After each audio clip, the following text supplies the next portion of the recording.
Hello guys, welcome back to another video. और जैसे कि आप सबको पता है कि हमारे चैनल पे एक नई सीरीज स्टार्ट हुई है जिसमें हम इम्पोर्टेंट 5 मार्क्स के क्वेश्चंस कवर कर रहे हैं। तो आज हम उसी सीरीज़ में ज्योग्राफी का book 1 fundamentals of human geography का chapter tertiary and quaternary activities cover करने वाले हैं। अगर आपको ज्योग्राफी के नोट्स चाहिए या पॉलिटिकल साइंस के नोट्स चाहिए तो आप हमारा टेलीग्राम का ग्रुप ज्वाइन कर सकते हो, वहाँ पे आपको नोट्स प्रोवाइड कर दिए जाएंगे। और अगर आपको एक चैप्टर समझना है तो मैंने पूरा सिलेबस बना रखा है हिस्ट्री, ज्योग्राफी और पॉलिटिकल साइंस का अपडेटेड सिलेबस के हिसाब से, ठीक है, अकॉर्डिंग टू अपडेटेड सिलेबस। तो आप उनके प्लेलिस्ट का लिंक भी आपको डिस्क्रिप्शन में मिल जाएगा, आप वहाँ से जाके चेक कर सकते हो। और हमने इस चैनल पे 1 मार्क्स के इंपॉर्टेंट क्वेश्चंस की भी सीरीज एक कवर कर रखी है जिसमें हमने हिस्ट्री, पॉल और ज्योग्राफी तीनों के इंपॉर्टेंट 1 मार्क्स के क्वेश्चंस कवर कर रखे हैं। तो आपको उसका लिंक भी डिस्क्रिप्शन में मिल जाएगा और वो वीडियोस बहुत ही अच्छी है, आप जाके देख सकते हो। So let's start this. पहला क्वेश्चन है, what is tourism? Analyse any 4 tourist attraction in the world, या फिर define the term tourism, analyse any 4 factors which attract tourist in the world. ठीक है, तो टूरिज्म का मतलब क्या होता है? ठीक है, टूरिज्म का मतलब होता है ट्रैवल करना, ठीक है, जिसका पर्पस जो है ना वो होता है एंटरटेनमेंट, ठीक है, मतलब मनोरंजन। ठीक है, हम जब ट्रैवल करते हैं और हमारा जो पर्पस होता है ना मेन, वो होता है एंटरटेनमेंट। ठीक है, आप ये लिख सकते हो। और अगर आप बुक की बात करो तो बुक में ये लिख रखा है, travel which is done for the purpose of recreation. ठीक है, तो ये एक लाइन से आपको पूरा समझ आ गया होगा कि टूरिज्म का मतलब क्या होता है।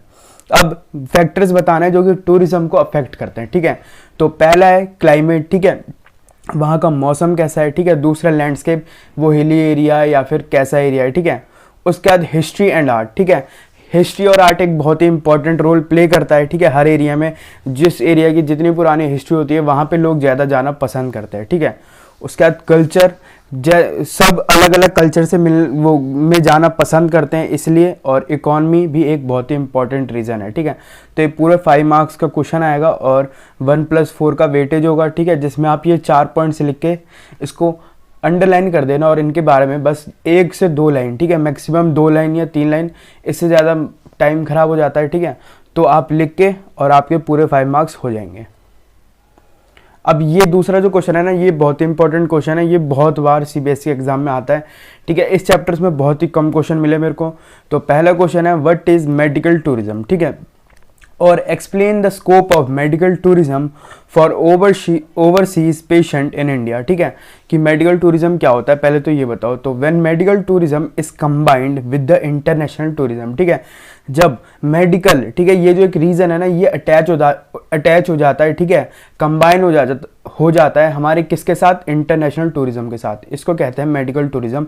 या फिर सिंपल बताऊं तो जब हम घूमने के लिए जब हम ट्रैवल करते हैं और हमारा जो मकसद होता है ना वो मेडिकल होता है। ठीक है, हमारा मकसद जो होता है ना वो एंटरटेनमेंट नहीं होता, रिक्रिएशन नहीं होता, हमारा जो मेन मोटिव होता है वो होता है मेडिकल। ठीक है, तो उसको क्या कहते हैं? Medical tourism. और ये क्वेश्चन 1 मार्क्स में भी आएगा और 5 मार्क्स में भी आएगा।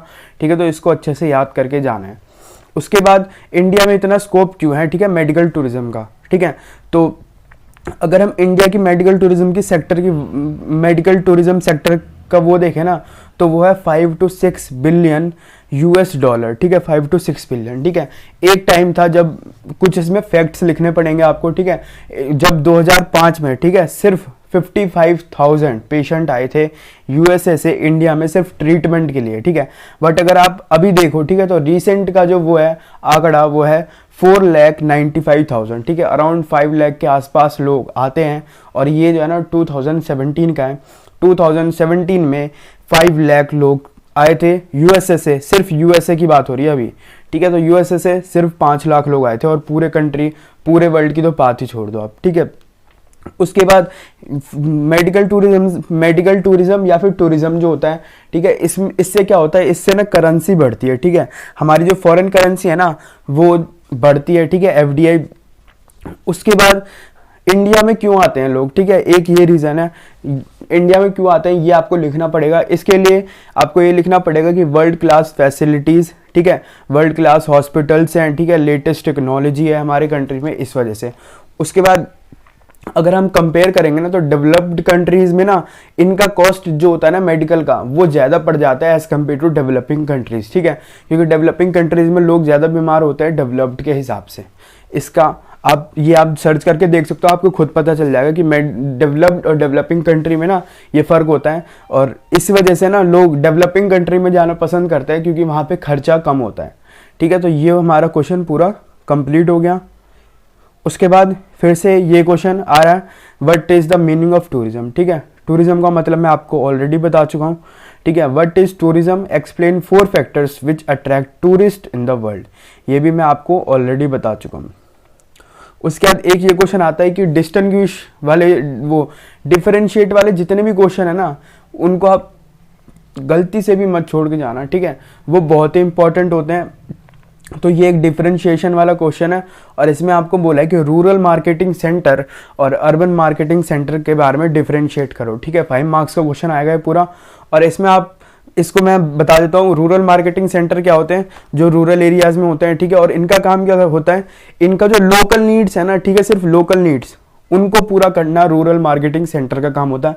But urban marketing centre urban areas में होते हैं, ठीक है, और इनका जो वो होता है ना मोटिव, वो सिर्फ लोकल नहीं, ठीक है, जितना हो सके ना बड़े से बड़े एरिया का नीड जो है ना, बड़े से बड़े एरिया की नीड ये पूरा करते हैं, ठीक है। तो अर्बन मार्केटिंग सेंटर ये हो गया, और इनके बारे में 1-2 पॉइंट्स आप और लिखोगे ना, 3 पॉइंट्स, तो आपके पूरे 5 मार्क्स कंप्लीट हो जाएंगे। What is meant by outsourcing, ठीक है, एक ये क्वेश्चन। और what is the role of KPOs and BPOs, ठीक है। आउटसोर्सिंग का मतलब ये होता है कि जब हम अपने देश का काम किसी और देश के एजेंसी से करवाते हैं, ठीक है, किसी और देश की कंपनी से करवाते हैं, ठीक है, इसको मैं बता देता हूँ। Outsourcing, giving work to an outside agency to improve efficiency and cost, ठीक है। और ये काम दिया क्यों जाता है, जिससे एफिशिएंसी बढ़े और साथ ही में जो है ना रिड्यूस कॉस्ट, ठीक है, कॉस्ट जो है ना वो कम हो, ठीक है, इस वजह से आउटसोर्सिंग की जाती है। और इसका एग्जांपल है manufacturing and call centre services, ठीक है। उसके बाद केपीओज और बीपीओज की बात करें तो केपीओज का मतलब होता है, फुल फॉर्म भी आ सकती है इसमें 1 मार्क्स की, 1 मार्क्स में भी ये क्वेश्चन आ सकता है कि what is meant by outsourcing, या फिर व्हाट केपीओ स्टैंड फॉर, या फिर बीपीओ स्टैंड फॉर, ठीक है। तो फुल फॉर्म भी अच्छे से याद करके जाना। केपीओ का मतलब होता है नॉलेज प्रोसेसिंग आउटसोर्सिंग, ठीक है, और बीपीओ का मतलब होता है बिजनेस प्रोसेस आउटसोर्सिंग, ठीक है। केपीओ में क्या होता है कि जितने भी ना वो R&D वाले काम होता है, ठीक है, रिसर्च एंड डेवलपमेंट, ठीक है, इंफॉर्मेशन रिलेटेड बिजनेस, ठीक है, इंफॉर्मेशन रिलेटेड वर्क, वो सब जो है ना केपीओज में होता है, ठीक है। जैसे नॉलेज से आप इस वर्ड से पता चल रहा है, ठीक है। इसमें स्किल्ड लोग होते हैं, ठीक है, हाईली स्किल्ड, ठीक है, स्किल्ड भी नहीं आप कह सकते, आप हाईली स्किल्ड लोग ही इसमें काम करते हैं। बट बीपीओज में ऐसा नहीं होता, ठीक है। बीपीओज में कॉन्ट्रैक्ट वाले काम हो गए, ठीक है, और भी बहुत सारे काम होते हैं। ये हो गया हमारे केपीओ और बीपीओ का रोल, और इनका रोल हर कंट्री में बहुत ही इंपॉर्टेंट होता है, ठीक है, क्योंकि ये एक तरीके से कंपटीशन भी देते हैं, ऑप्शंस भी देते हैं, और भी बहुत सारे रीजंस हैं जो कि आप लिख सकते हो। अब आगे चलते हैं, यहीं पे हमारे क्वेश्चंस कंप्लीट हो गए इस चैप्टर के। So let's end this video. Thanks for watching the video. Please don't forget to like, share and subscribe the channel. Thanks for watching the video.